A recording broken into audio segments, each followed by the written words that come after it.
Olá, pessoal, tudo bem com vocês? Espero que sim. Então, conforme prometido, estou aqui disponibilizando materiais sobre eletrólise. Eu vou dividir o meu material em três partes, tá? Nessa primeira parte, vou falar um pouco sobre os conceitos básicos e os principais processos envolvidos na eletrólise. Na segunda parte, eu vou falar para vocês um pouquinho sobre aplicações cotidianas e industriais da eletrólise. E na terceira parte, sobre aspectos quantitativos e cálculos envolvendo massa de metal depositado. Bom, então, como eu já havia comentado nas aulas anteriores, a eletrólise é um processo não espontâneo. O que significa falar que o processo não é espontâneo, né? Dentre muitas as implicações, a diferença de potencial envolvido tem um valor numericamente menor que zero, um valor negativo. Quando a gente vai fazer, lá nas aulas de pilhas, quando a gente calculava a diferença de potencial da reação, ela sempre dava maior do que zero, tá? Mas na eletrólise, o processo, como o processo não é espontâneo, significa que a diferença de potencial é menor que zero.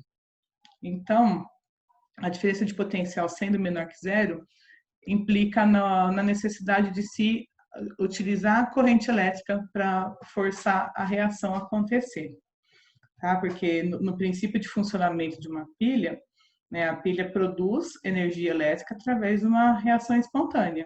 A eletrólise é o processo inverso. A gente tem que colocar energia dentro do sistema para forçar uma reação não espontânea a ocorrer.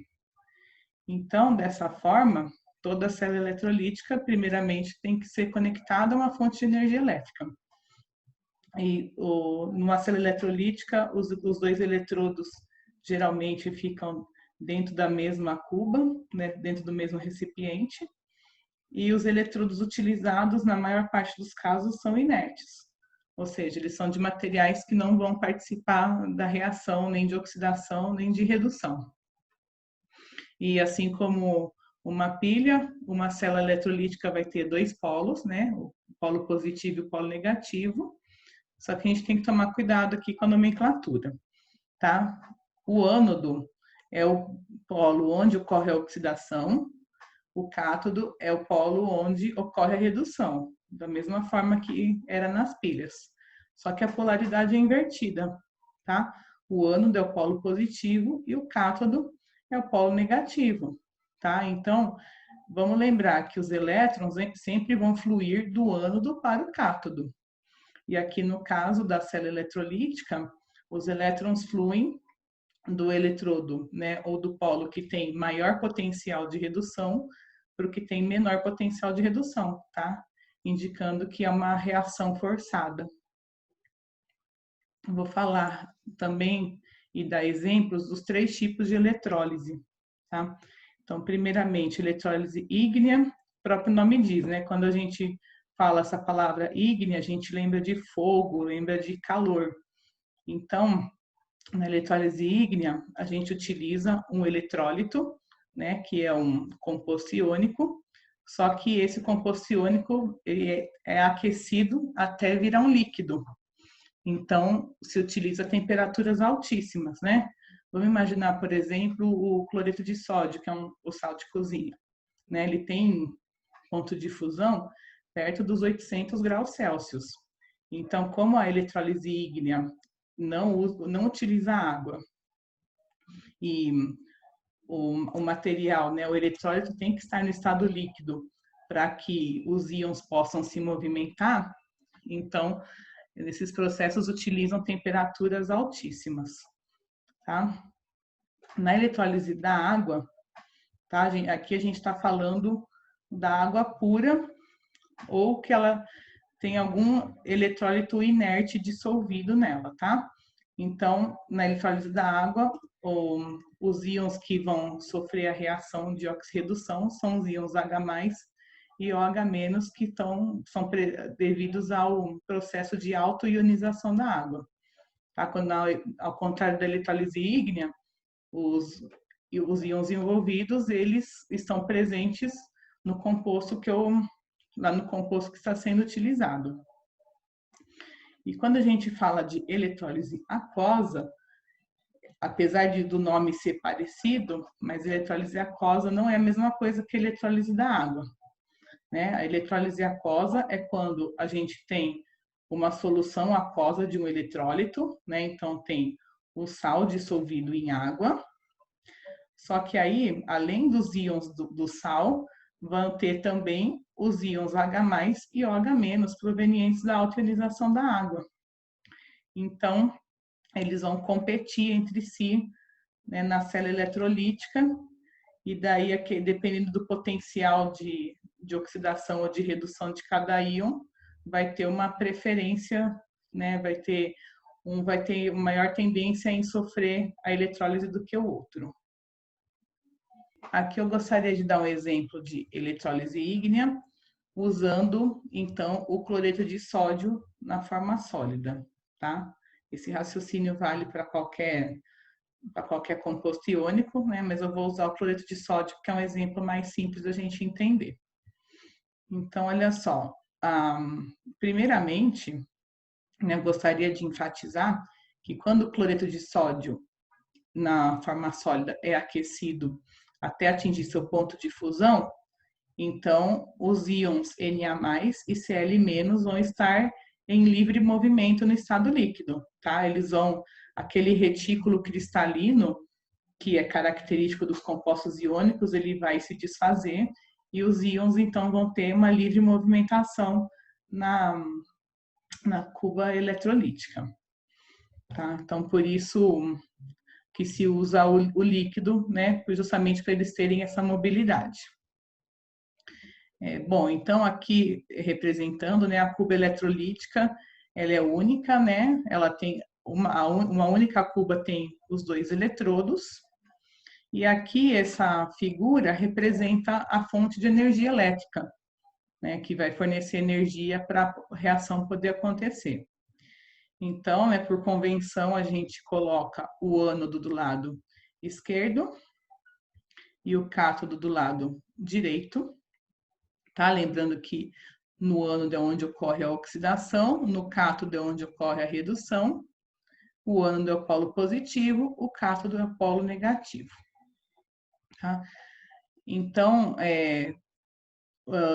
nesse líquido iônico, vai ter presente apenas o cátion sódio e o ânion cloreto, tá? Não existe mais nenhum outro, né? Isso se ele tiver numa alta pureza. Mas, enfim, a reação, no caso do cloreto de sódio, a reação de oxidação que ocorre é o ânion cloreto perde elétrons e origina o gás cloro, tá? Então, se percebe, né, durante esse processo, a formação do gás cloro no eletrodo do ânodo, tá? O gás cloro, ele tem uma cor esverdeada e um cheiro bem característico. E já no polo negativo, o cátion sódio vai sofrer a redução. Então, o cátion sódio recebe elétrons e vira sódio metálico, tá? Sódio na forma, no estado de oxidação 0. Então, só para mostrar a reação global, né, para a gente mostrar a reação global, a gente tem que colocar ali a primeira coisa, né, colocar a mesma reação que eu tinha colocado no slide anterior, né, representando a fusão do cloreto de sódio. Então, na fusão, os íons se separam. A reação anódica é a oxidação. Então, se a gente olhar na tabela de potencial padrão, a gente vê que o potencial de redução do cloro, aliás, o potencial de oxidação do cloreto para se transformar no gás cloro é de menos 2,71 volts. A reação catódica é o cátion sódio recebendo elétron, formando sódio 0, com potencial de redução de menos 1,33 volts. Então, aqui a gente tem potencial de oxidação, potencial de redução. Para a gente calcular o valor da diferença de potencial, a gente vai somar, igual fazia nas pilhas. Tá? Então, aqui a gente tem que cortar. Ó. Eu tenho sódio do lado dos produtos, né, Na+ do lado dos produtos, 2Na+ do lado dos reagentes. Tem 2Cl- do lado dos produtos, 2Cl- do lado dos reagentes, a gente corta. Aí a gente tem 2 elétrons do lado dos produtos, 2 elétrons do lado dos reagentes. Então, a gente vai somar o que sobrou. Então, ficou 2 NaCl no estado sólido.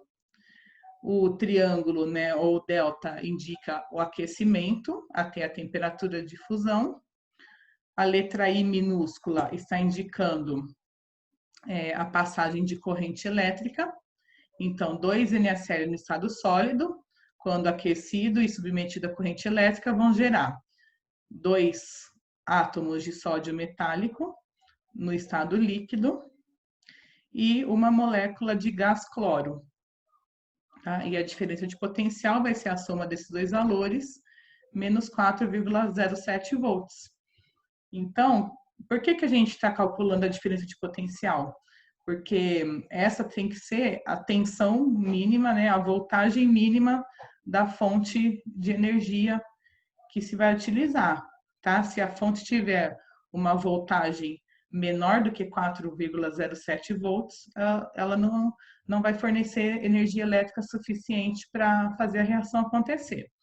E o sinal de menos indica que a reação não é espontânea, tá? Que a reação foi forçada.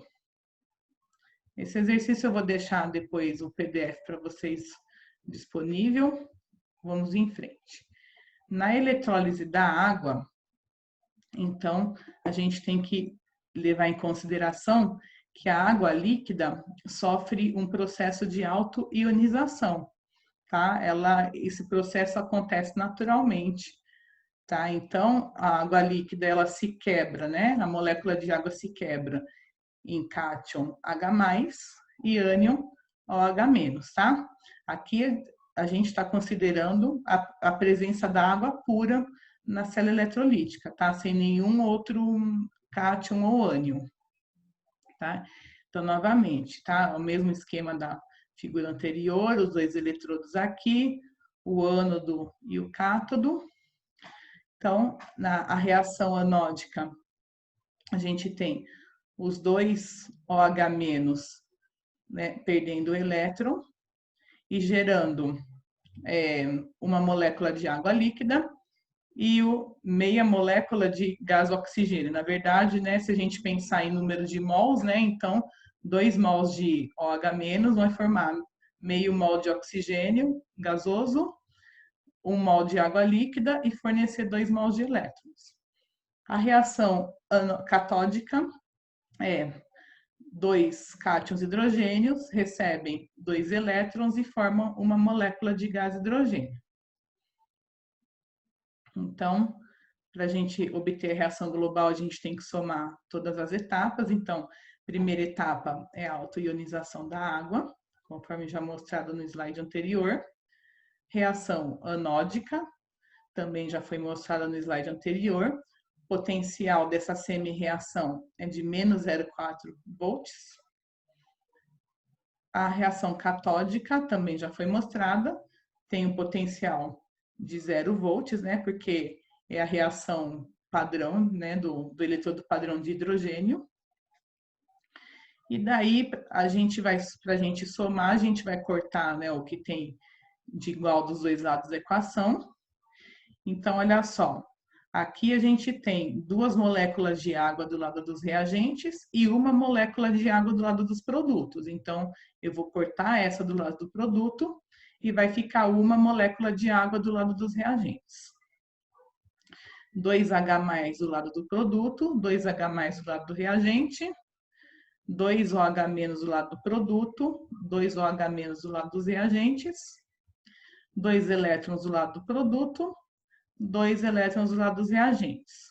Somando tudo, a equação global é a água líquida, quando submetida à corrente elétrica, repara que não tem aqui o símbolo do aquecimento, vai gerar, cada 1 mol de água líquida vai gerar 1 mol de gás hidrogênio e meio mol de gás oxigênio.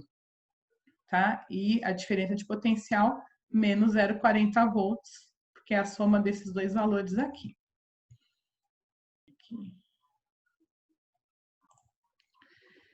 Pessoal, e finalmente, na eletrólise aquosa, a gente precisa lembrar o seguinte, né? Que vai ter água e vai ter um outro composto iônico, geralmente um sal.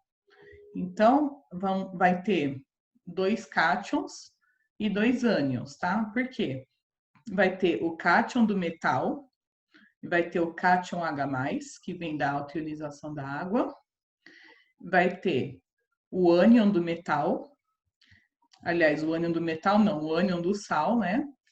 E o ânion OH-, que também vem da autoionização da água, tá? Então, o que a gente tem que avaliar para saber, para prever qual reação que vai ocorrer? A gente tem que lembrar que alguns íons têm maior tendência em sofrer eletrólise que outros, tá? Porque vai depender do potencial de redução ou de oxidação desses compostos, tá? Dessas espécies químicas, né? Então, aqui eu coloquei uma tabela, né, para simplificar isso.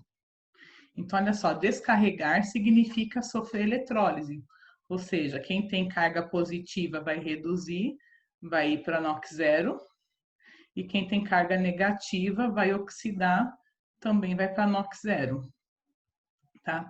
Então, olha só, os metais nobres, né, e alguns outros metais do cotidiano têm uma tendência maior em descarregar do que o cátion hidrogênio, tá? Então, se eu tiver, por exemplo, uma solução de algum sal de cobre, então o cobre vai sofrer a redução e o hidrogênio vai permanecer na solução, e o H+, né?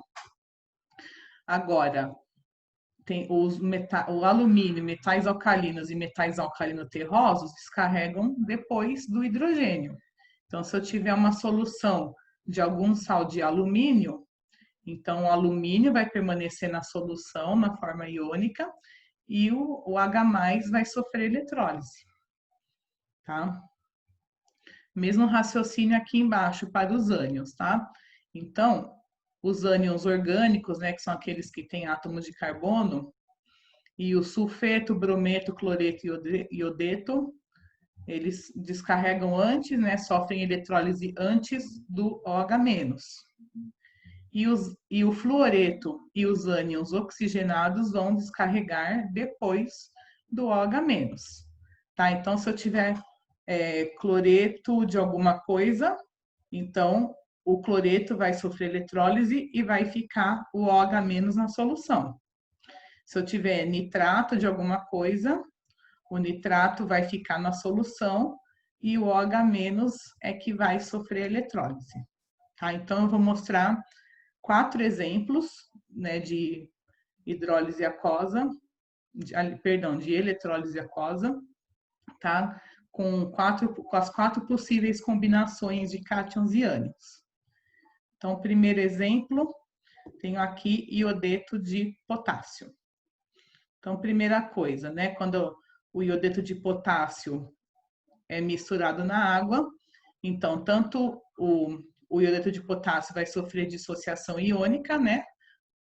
Liberando o cátion K+ e o ânion I- na água, e a água vai sofrer a autoionização também, formando o H+ e o OH-.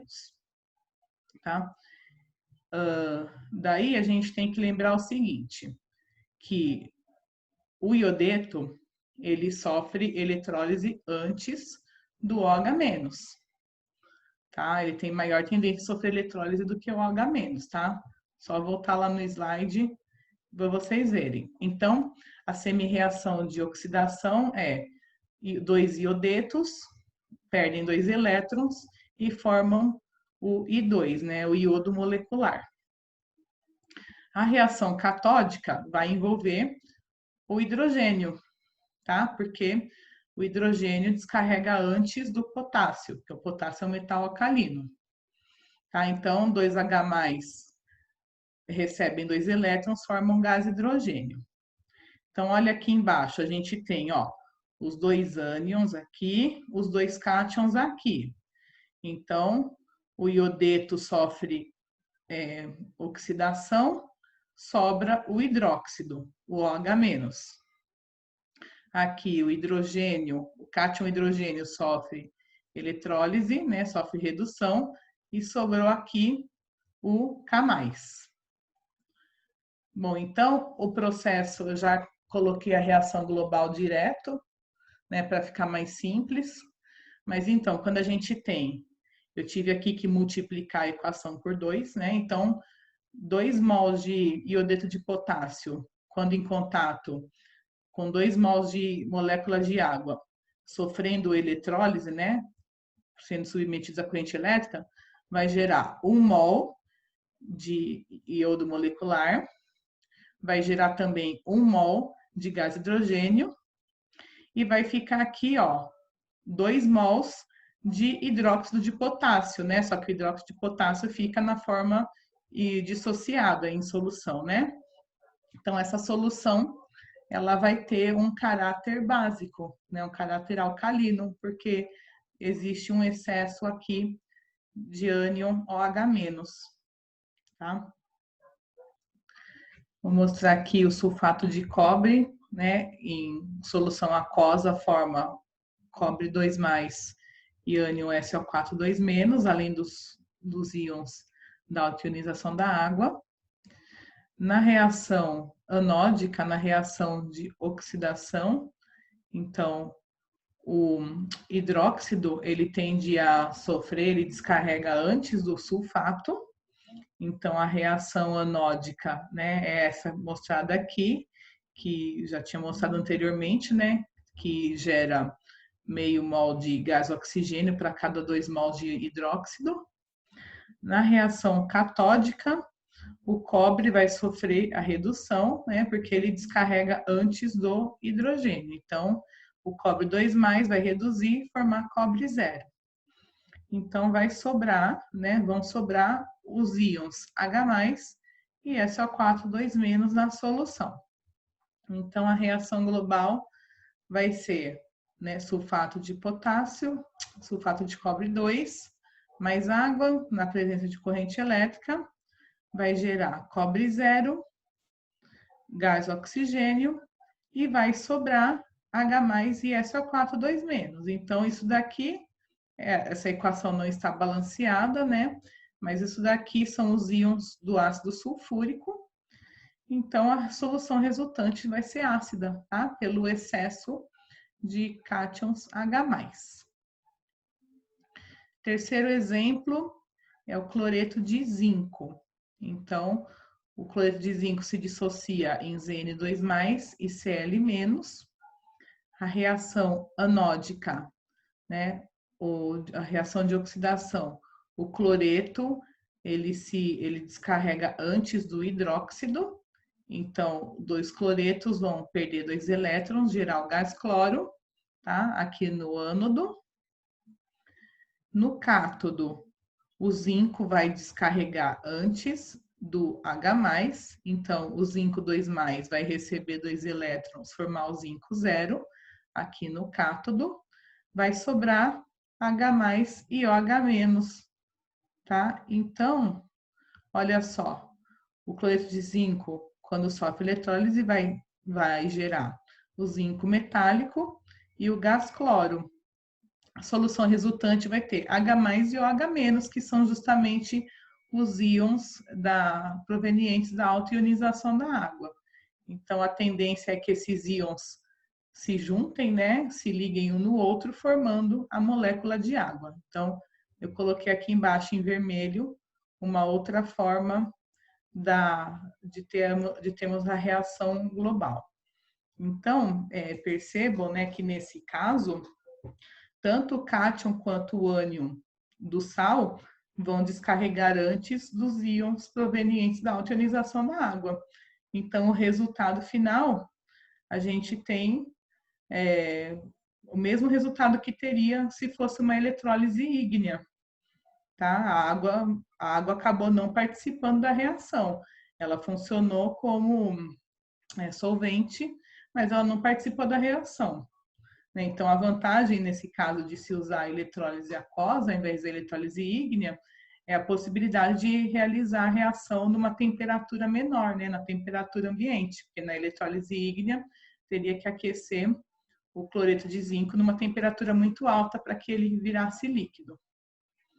E por fim, o último exemplo é o do sulfato de alumínio, tá?